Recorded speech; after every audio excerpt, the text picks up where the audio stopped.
सभी को प्यार भरा नमस्कार। मैं निशांत सिंह अपने यूट्यूब चैनल अंतरा यात्रा बाय निशांत से आज एक फिर से नई रियल पास लाइफ केस स्टडी के साथ आपके सामने प्रस्तुत हुआ हूँ। एक सिस्टर हैं जिन्होंने हमसे कांटेक्ट किया। हालांकि थंबनेल देख के आपको आइडिया लग गया होगा कि मैं आज किनकी बात करने जा रहा हूँ। तो उन्होंने हमसे अपना पीएलआर कराने के लिए कांटेक्ट किया। हालांकि उनका हम एक सेशन पहले भी ले चुके थे और अपने यूट्यूब चैनल में उसको पोस्ट भी किया है। उसका टाइटल है कि लड़की एक दुश्मन अनेक। ये जो सिस्टर है ये मूलतः देहरादून की रहने वाली हैं और बाय बर्थ ब्लाइंड है। तो जब हमने का पहला सेशन लिया था तो पहले तो हमें भी ये थोड़ा शौक थे कि ये अपना पास्ट लाइफ कैसे देख पाएंगे, क्योंकि इन्होंने अभी तक कुछ देखा नहीं तो हर चीज़ को कैसे रिकॉग्नाइज कर पाएंगी। तो फिर भी हमने इनका पास्ट लाइफ किया। तो जैसे ये ट्रांस में गई और इन्होंने अपने स्पिरिट गाइड के रूप में महादेव को देखा और ये हर एक चीज़ का कलर तक बता रही थी। इनका विजुअलाइजेशन इतना क्लियर था, इस चीज़ को लेकर हम भी बड़े आश्चर्यचकित थे। फिर जैसे ही हम किसी का पास्ट लाइफ पीएलआर करते हैं तो जैसे ही उनको स्पिरिट गाइड दिखते हैं तो क्या होता है कि शुरू शुरू में जो स्पिरिट गाइड से उनका कनेक्शन बैठाने में थोड़ा टाइम लगता है। उनसे हम ऐसे क्वेश्चन पूछवाते हैं जिसमें हाँ या ना में आंसर आए। लेकिन इन्होंने जैसे अपने स्पिरिट गाइड को देखा तो ये कहने लगी कि स्पिरिट गाइड अब मुझसे ऐसा कह रहे हैं, मुझसे मतलब वो इनकी आपस में कन्वर्सेशन चलने लगी और ये खुद करीबन 15 मिनट तक आपस में इनकी कन्वर्सेशन चलने लगी और ये सब कुछ मुझे बता रही हैं। तो हम वहीं से हमको अंदाज़ा लग गया था कि ये लेडीज़ कोई साधारण महिला नहीं है, बड़ी ही डिवाइन पर्सनालिटी है। तो इसके बाद फिर हालांकि उस सेशन में इन्होंने अपने 3 पास्ट लाइफ देखी और जो भी इनके सारे क्वेश्चंस थे उनको जवाब मिले और एक हीलिंग का सेशन भी हुआ उसी पास्ट लाइफ उसी सेशन के दौरान। इनके शरीर में भी बहुत सारी प्रॉब्लम थी। तो अभी हमने इनसे पूछा कि वो जो आपको प्रॉब्लम थी अब उसमें वो कैसी हैं। तो उन्होंने बताया कि इनके जो कान से पस निकलती थी, आवाज़ आती थी, वो ठीक है। इनके लेफ्ट ब्रेस्ट में वाइब्रेशन सा होता था वो भी ठीक है और सर भी भारी भारी रहता था वो भी ठीक है। और इन्होंने बताया कि ये सेशन के बाद एकदम से नहीं लेकिन धीरे धीरे ठीक हुई। तो हमने कहा चलो ठीक है, आराम मिलना चाहिए जैसे भी मिले। तो फिर हमने इनसे पूछा कि अभी दोबारा हमसे कांटेक्ट करने का रीज़न। तो उन्होंने कहा कि अभी मेरे सवालों की लिस्ट बहुत लंबी है तो मुझे जवाब अभी पूरे जवाब नहीं मिले, तो मैं फिर से अपना दोबारा पीएलआर अपना सेशन करवाना चाहती हूँ। तो हमने कहा ठीक है। तो फिर जैसा कि प्रोसेस होता है सवाल पूछे जाते हैं। तो इन्होंने अपने कुछ क्वेश्चंस बताए। तो पहला क्वेश्चन तो इनका ये था कि अपना बर्थ टाइम जानना चाहती हैं। तो हमने कहा बर्थ टाइम क्यों? तो उन्होंने कहा कि मुझे अपनी कुंडली बनवाना है। तो हमने कहा कुंडली क्यों, आप तो अपना पास्ट लाइफ वगैरह देख चुके हैं। तो उसने कहा नहीं, मुझे शौक है कुंडली बनवाने का, तो मैं बनवाना चाहती हूँ। तो हमने कहा ठीक है। तो पहला क्वेश्चन तो ये था कि ये अपनी इस लाइफ का बर्थ टाइम जानना चाहती हैं, क्योंकि उनके मम्मी पापा शायद बचपन में एक्सपायर हो गए थे। तो और भाई भैया भाभी को भी क्लियर नहीं है, वो थोड़ा अब इनसे अलग भी रहते हैं। तो और कोई रिलेटिव में ज़्यादा कोई खास है नहीं इनका, तो बर्थ टाइम इनको मालूम नहीं है। तो इसलिए पहला क्वेश्चन अपना ये था कि बर्थ टाइम जानना चाहती थी। दूसरा क्वेश्चन ये था कि इनके भैया भाभी से इनके रिलेशंस इतने ज़्यादा ख़राब क्यों हैं और ये जब कभी भी उनके घर जाती हैं तो इनको श्राप देने का मन करता है, तो ऐसा क्यों? तो दूसरा क्वेश्चन इनका ये था। तीसरा क्वेश्चन इनका ये था कि मेरे अंदर बचपन से ही मुझे पूर्वाभास हो जाता था कुछ आने वाली घटनाओं के बारे में, तो ये सिद्धि मेरी कहाँ से आई, इसके बारे में ये जानना चाहती थी। और चौथा क्वेश्चन ये था कि भगवान श्री कृष्ण से इनका बहुत ज़्यादा कनेक्शन इनको फील होता था और जब भी ये माखन या दूध की बनी हुई कोई चीज़ खाती थी तो उनको बहुत ज़्यादा याद आती थी और कभी कभी बताती थी कि उनके आंसू भी गिरने लगते थे। तो ये ऐसा क्यों होता है इनके साथ? हालांकि ये इनको ऐसा कोई अंदाज़ा नहीं देखा था, अंदाज़ा नहीं था कि ये अपने आप को कृष्ण लाइफ में देखेंगी। लेकिन उनको ये लगा कि भगवान श्री कृष्ण भी मेरे स्पिरिट गाइड बन के हैं, ऐसा कुछ था। तो इस ये क्वेश्चन इन्होंने पूछा। और भी एक दो क्वेश्चन थे इनके, लेकिन क्या था कि सारे क्वेश्चंस के जवाब नहीं मिल पाए, तो उन क्वेश्चंस को हम नहीं वो करेंगे और सीधा चलेंगे इनके सेशन में। तो इन क्वेश्चंस को लेके हमने इनका सेशन स्टार्ट किया। तो जैसे ही हम इनको ट्रांस में ले गए तो सबसे पहले इनको एक देवी माँ दिखी जिन्होंने लाल कलर की साड़ी जिसमें सफ़ेद कलर का बॉर्डर था वो इनको नज़र आई। तो सबसे पहले हमने पूछा कि कौन है वो, उनसे पूछे। तो इन्होंने कहा सरस्वती माँ। फिर बाद में इन्होंने कहा नहीं, वो त्रिशूल लिए हुए हैं। और फिर इनको फीलिंग आई कि वो भवानी माँ है, दुर्गा माँ है। तो दुर्गा माँ की सहायता से हम इनको इनकी पास्ट लाइफ में ले गए। तो जैसे ही हमने इनको कहा कि देखिए आप कहाँ खड़ी हैं, तो ये बता नहीं पा रही थी कि हम कहाँ खड़े हैं। ये इनको ऐसा फ़ील हुआ कि जैसे ये कुछ हवा में हैं और ये अपने आप को देख भी नहीं पा रही थी। लेकिन इनको महसूस हो रहा था कि मैं वहाँ पर हूँ। तो हमने इनसे पूछा कि आपका क्या नाम है? तो इनके मुँह से निकला योगमाया। तो हमने पूछा, फिर से पूछा कि देखो आप कहाँ खड़ी हैं? तो ये कुछ क्लियर बता नहीं पा रही थी, तो हमने फिर से इनको स्पिरिट गाइड के पास ले गए और फिर से इनको वापस भेजा। तो फिर इन्होंने देखा कि एक 3 से 4 साल की बच्ची के रूप में देखा, जिसने अभी-अभी पैदल चलना सीखा है। तो हमने देखा देखो आस-पास क्या दिख रहा है? तो इन्होंने देखा कि आस-पास बहुत सारे लोग बैठे हुए ज़मीन में, जैसे कुछ दरी जैसी बिछी हुई है और खाना खा रहे हैं। और सामने एक कोई बैठे हुए हैं, कुछ चेयर जैसे, सिंहासन जैसे उसमें।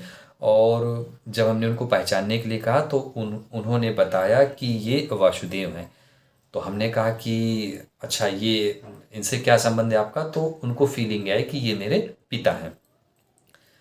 फिर एक इनको लड़का सा दिखा, जवान लड़का सा दिखा, तो हमने कहा कि ये कौन है? तो इनके मुँह से निकला बलराम भैया। फिर हमने कहा कि थोड़ा और आगे देखो।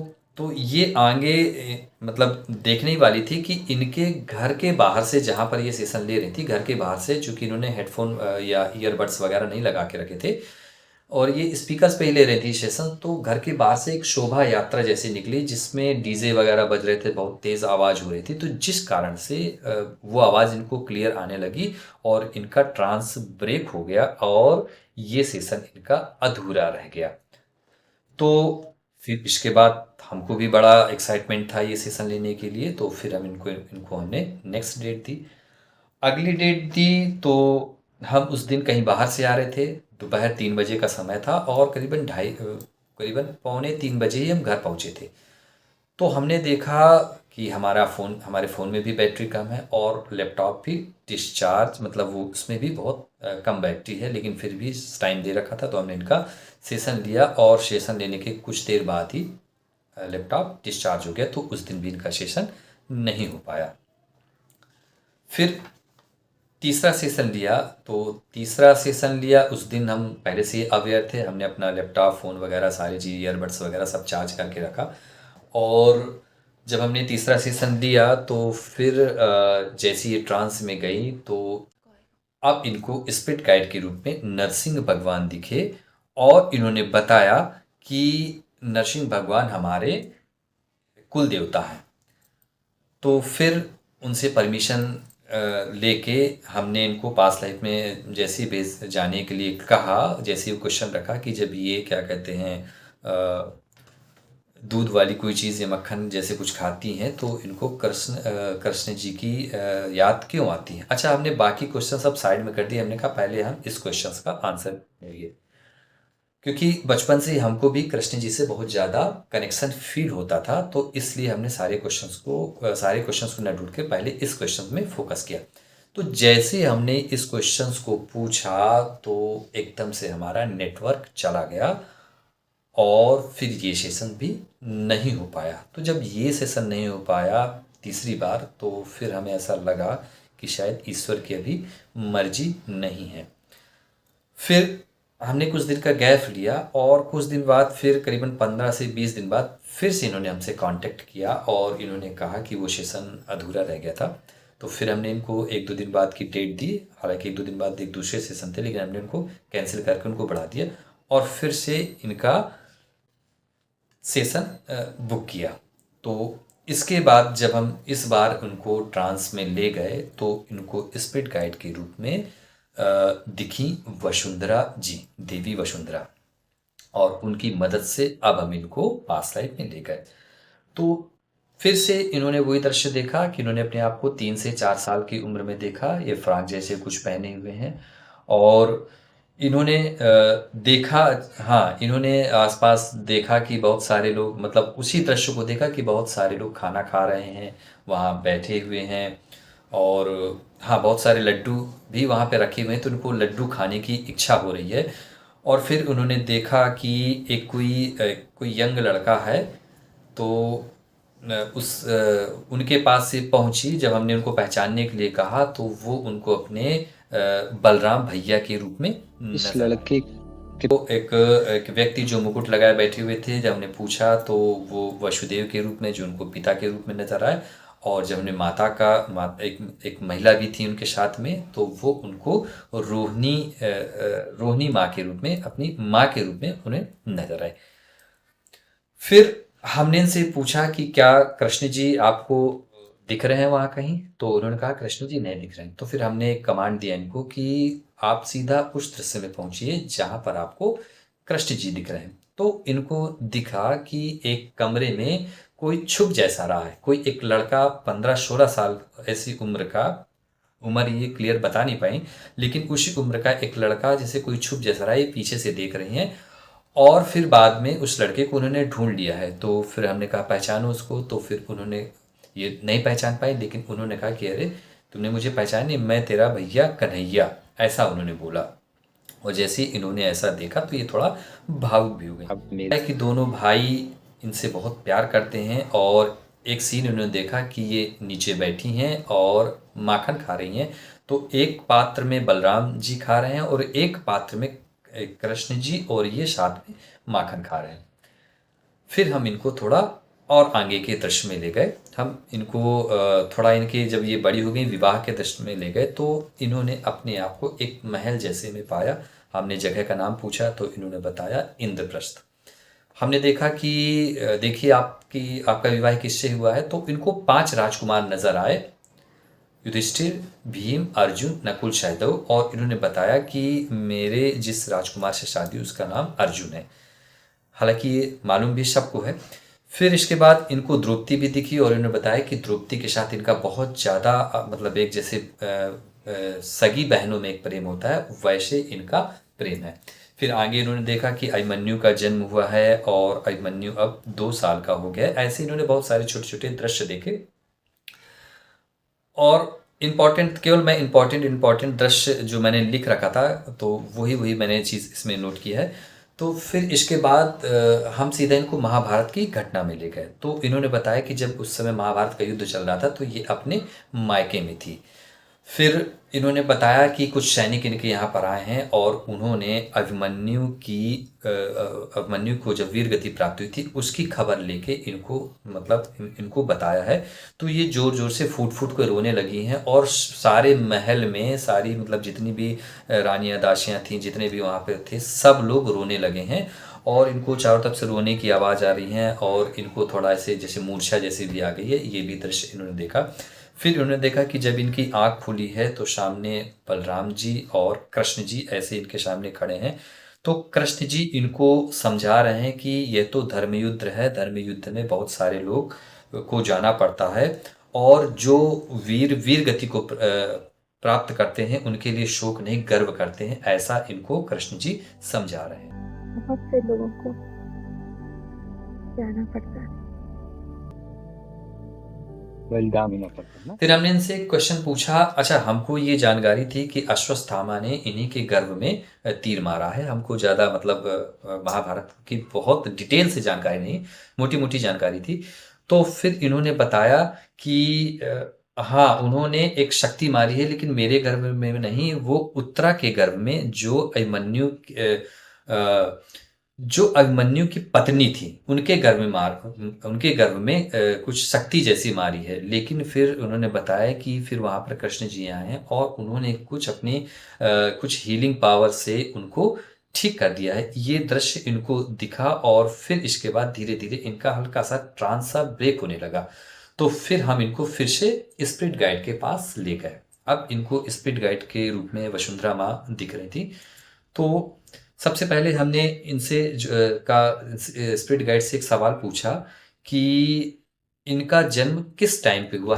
तो इनके स्पिरिट गाइड ने बताया कि इनका जन्म सुबह 8 बजे हुआ है। ठीक है। फिर हमने एक क्वेश्चन अपनी तरफ से इनके स्पिरिट गाइड से पूछवाया कि क्या उस लाइफ में कहीं हम भी थे, क्योंकि एक बार हम वृंदावन गए हुए थे, तो वृंदावन के सारे मंदिर घूमे, फिर कृष्ण जन्मभूमि गए। इसके बाद जब हम मथुरा गए तो मथुरा गांव से हमको बहुत ज़्यादा कनेक्शन फील हो रहा था। और इवन हमारा उस दिन लौटने का रिजर्वेशन भी था, लेकिन मैंने अपनी फैमिली से कहा कि आज आज मेरा मन कर रहा है कि आज यहाँ पर रुक जाएं, लेकिन फैमिली वालों ने मना कर दिया कि नहीं, अभी रिजर्वेशन है तो अभी फिर कभी आएंगे तो फिर यहाँ रुकेंगे। तो उस गांव से भी हमें बहुत ज़्यादा कनेक्शन फील हो रहा था, जबकि मैं पहली बार गया था वहाँ पर। तो हमने इनके स्पिरिट गाइड से पूछवाया कि क्या हम भी उस लाइफ में कहीं थे। तो इनके स्पिरिट गाइड जो वसुंधरा माँ थी वो मुस्कुराने लगी और वो कोई जवाब नहीं दे रही थी। तब हमने रिक्वेस्ट कर कर भगवान श्री कृष्ण जी का आह्वान किया और इनको अपने स्पिरिट गाइड के साथ में भगवान श्री कृष्ण भी नजर आने लगे। तो हमने फिर से इसी क्वेश्चंस को दोहराया, तो फिर भगवान श्री कृष्ण मुस्कुराने लगे और इन्होंने बताया कि मुस्कुराते हुए कहते हैं कि कुछ विषयों को अदृश्य ही रहने दो।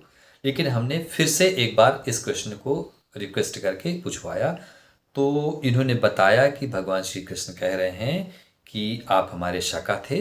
तो हमने पूछा कि हमारा क्या नाम था, तो इन्होंने अपना नाम बताया, हमारा नाम बताया शुबाला। लगता है। तो शुरुआत में तो हमें ऐसा लगा कि सुवाला कोई करेक्टर होगा, हम परिचित नहीं थे इन करेक्टर से, और ये भी परिचित नहीं थी, बाद में इनसे बात हुई। तो ठीक है, अभी फिर हमने इनसे कुछ और क्वेश्चंस भी पूछवाए। हमने पूछवाया कि उस लाइफ के कुछ कितने लोगों ने जन्म लिया है अभी जो इस टाइम पर है, क्योंकि एक दो यूट्यूब चैनल में हमने देखा भी था कि उन्होंने वीडियो बनाया है कि कुछ लोगों ने, जैसे यशोदा माँ ने जन्म लिया है। तो हमने ऐसा क्लियर करवाया कि क्या यशोदा माँ ने जन्म लिया है, तो उन्होंने कहा हाँ। तो फिर हमने पूछा क्या नंद बाबा ने जन्म लिया है, तो उन्होंने ये भी कहा हाँ, लेकिन वो कहाँ लिया है, किस नाम से लिया है, ये वो नहीं बता पाए। बहुत से लोगों के नाम गिनवाए, लेकिन सबका तो जवाब नहीं आया, लेकिन उनमें से जिन्होंने जन्म लिया है उनका जवाब आया, जिसमें से सुदामा और अभिमन्यु का भी नाम था उसमें। ठीक है, फिर इसके बाद हमने एक क्वेश्चन और पूछवाया, जो इनका क्वेश्चन था कि जब ये अपने भाई के घर जाती है तो इनको श्राप देने का मन क्यों करता है। तो भगवान श्री कृष्ण ने इनको एक दृश्य दिखाया कि उसी स्थान पर पहले एक झोपड़ी थी, और ये झोपड़ी में अपने माता पिता के साथ इन्होंने अपने आप को एक महिला के रूप में देखा कि वहाँ पर रहती थी। तो इनके चाचा चाची ने उस झोपड़ी में जब रात को ये सो रही थी तो उसमें आग लगा दी, जिससे ये रात को जल के अपने माता पिता के साथ खत्म हो गई थी। तो हमने पूछवाया कि उसमें आग क्यों लगवाया, तो उन्होंने बताया कि उस झोपड़ी के नीचे शायद कोई खजाना दबा था और बिना इनको मारे वो इनको नहीं मिलता। फिर उन्होंने बताया कि वो जो चाचा चाची थे वो ही इस जन्म में इनको अपने भैया भाभी के रूप में नजर आ रहे हैं। तो यहाँ पर इनके इस क्वेश्चंस का भी आंसर मिल गया। फिर भगवान श्री कृष्ण ने इनको बताया, कुछ एडवाइस दी कि इनको ध्यान करना है, ध्यान के मार्ग में आगे बढ़ना है, खुश रहना है, परिस्थिति चाहे जैसी भी हो, लेकिन उनको हर परिस्थिति में खुश रहना सीखना है, अपने कर्म को करते रहना है धीरे धीरे। लेकिन और उन्होंने बताया कि धीरे धीरे उनकी परिस्थितियाँ ठीक होती जाएंगी, जिस मार्ग पे वो बढ़ रहे हैं उस मार्ग पर इनको बढ़ते रहना है। तो इसके बाद फिर यहाँ पर इनका सेशन खत्म हो गया। इसके बाद इन्होंने जो हमारा रोल बताया था कि शुबाला नाम से मतलब हम उस लाइफ में थे, तो हमको जानकारी नहीं थी कि शुबाला, हमने अपने बैच में अपनी टीम मेंबर्स के साथ ये बात शेयर की, इस सेशन के बारे में शेयर किया। तो हमारे टीम मेंबर्स में एक फ़ीमेल है, तो उन्होंने हमको एक बताया थोड़ा थोड़ा सर्च करके कि शुबाला नाम के वास्तविक में करेक्टर थे जो कृष्ण जी के मित्र थे गोकुल में, और सुबाला और कृष्ण मिलन का एक प्रोग्राम भी होता है कोलकाता में। ये बाद में उन्होंने हमको बताया ऐसा सर्च करके, और भी दो तीन छोटी मोटी कहानियाँ ऐसा बताई। और हालांकि जब हम पास्ट लाइफ जब हम नहीं करते थे तो सीखना स्टार्ट ही किया था, या इससे पहले हमने अपना एक सेशन कराया था, तो उसमें हमको ऐसी कुछ झलकियाँ दिखी थी जिसमें हम अपने आप को गोकुल गांव में देख रहे थे वहाँ पर। और मतलब उस चरवाहे में, मतलब वहाँ पर सबसे जानवर चराते हुए हमको वो विजुअल्स आए, लेकिन हमको उस लाइफ में नाम कुछ क्लियर समझ में नहीं आया, ना कुछ विशेष घटना दिखी, तो बहुत ज़्यादा हम क्लियर नहीं थे कि वो सेशन हम मतलब सही है कि हमारी कल्पना है, ऐसा कुछ क्लियर नहीं था। लेकिन बाद में जब ये सेशन हमको ये इस सेशन के द्वारा हमने ये मतलब एक तरह से क्लियर हो गया कि नहीं, वो जो विजुअल्स हमको स्टार्टिंग में दिखे थे वो सही थे। तो उम्मीद करता हूँ दोस्तों आज आपको ये सेशन अच्छा लगा होगा। जो भी हमने सेशन में देखा वो हमने वैसा ही प्रस्तुत किया। तो अगर आपको भी ऐसा प्रतीत होता है कि आपके भी मन में कोई ऐसी जिज्ञासा है या कुछ ऐसे सवाल हैं जिनका जवाब आपको नहीं मिल रहा है, तो आप भी अपना पीएलआर करा सकते हैं। हमारे दिए गए हमारे व्हाट्सएप नंबर पे ये हमको मैसेज कर सकते हैं और हमसे अपना पीएलआर करा सकते हैं। आप सभी लोगों को बहुत बहुत धन्यवाद।